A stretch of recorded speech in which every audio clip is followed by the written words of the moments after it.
Bismillahirrahmanirrahim. Assalamualaikum warahmatullahi wabarakatuh.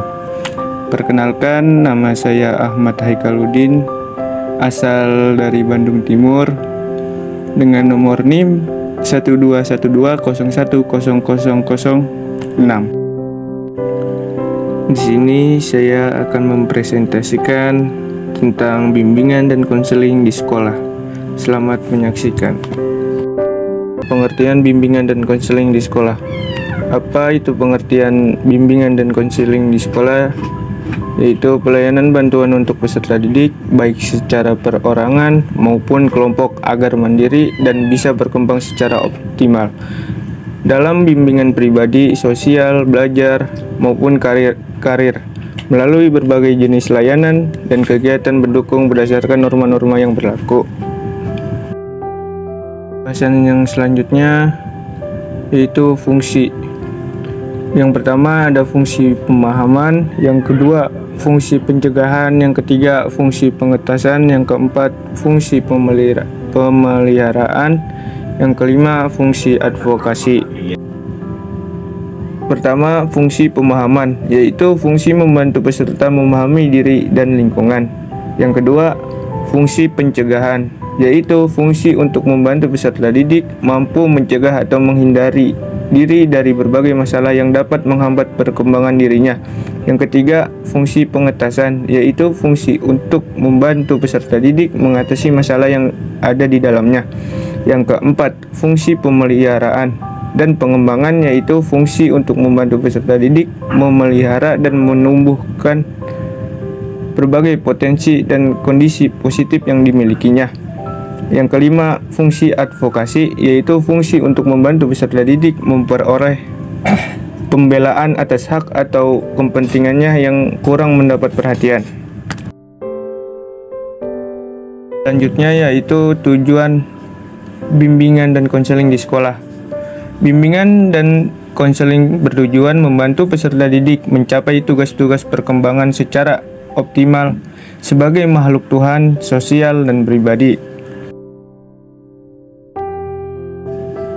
Pembahasan selanjutnya yaitu prinsip bimbingan dan konseling di sekolah. Yang pertama, diperuntukkan bagi semua konseling. Yang kedua, sebagai proses individuasi. Yang ketiga, menekankan hal yang positif. Yang keempat, merupakan usaha bersama. Yang kelima, pengambilan keputusan merupakan hal yang esensial dalam bimbingan dan konseling.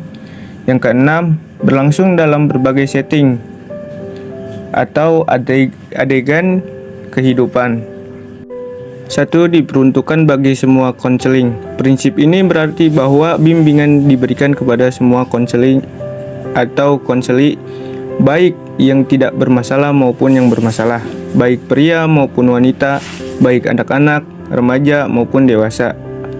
Dalam hal ini, pendekatan yang digunakan dalam bimbingan lebih bersifat preventif dan pengembangan daripada penyembuhan atau kuratif, dan lebih diutamakan teknik kelompok daripada perseorangan atau individual. Yang kedua, sebagai proses individuasi, setiap konseli bersifat unik, berbeda satu sama lainnya, dan melalui bimbingan konseli dibantu untuk memaksimalkan perkembangan keunikannya tersebut.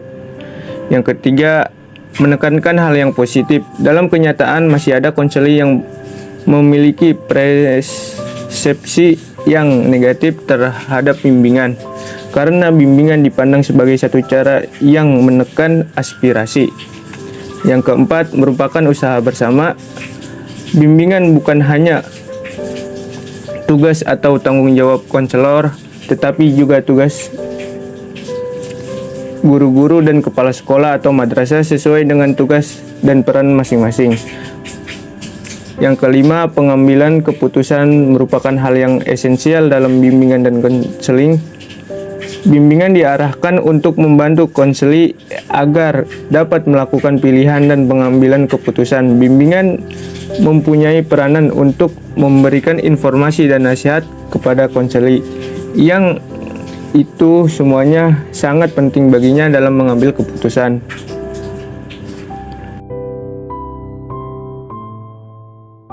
Pembahasan selanjutnya yaitu hubungan bimbingan dan konseling di sekolah. Istilah bimbingan atau guidance dan konseling atau konseling memiliki hubungan yang sangat erat dan merupakan kegiatan yang sangat integral. Dalam praktik sehari-hari, istilah bimbingan selalu digandingkan dengan istilah konseling, yakni bimbingan dan konseling atau guidance and counseling. Dan selanjutnya yaitu asas bimbingan dan konseling di sekolah.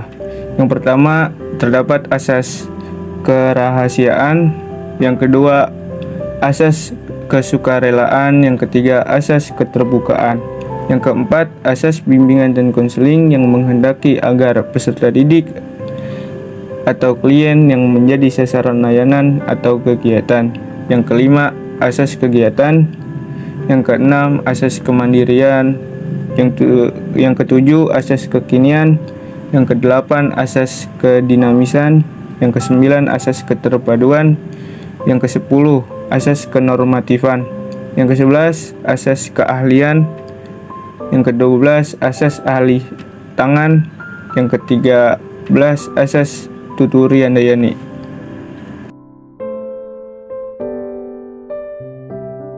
Pembahasan selanjutnya yaitu macam-macam layanan yang ada di bimbingan dan konseling di sekolah. Yang pertama, layanan orientasi, yang kedua layanan informasi, yang ketiga layanan penempatan dan penyaluran, yang keempat layanan konseling individu, yang kelima layanan bimbingan kelompok, yang keenam layanan bimbingan konseling kelompok, yang ketujuh layanan penguasaan konten, yang kedelapan layanan pembelajaran. Cukup sekian materi yang dapat saya sampaikan. Apabila ada kata yang salah mohon dimaafkan. Billahi taufiq wal hidayah. Wassalamualaikum warahmatullahi wabarakatuh.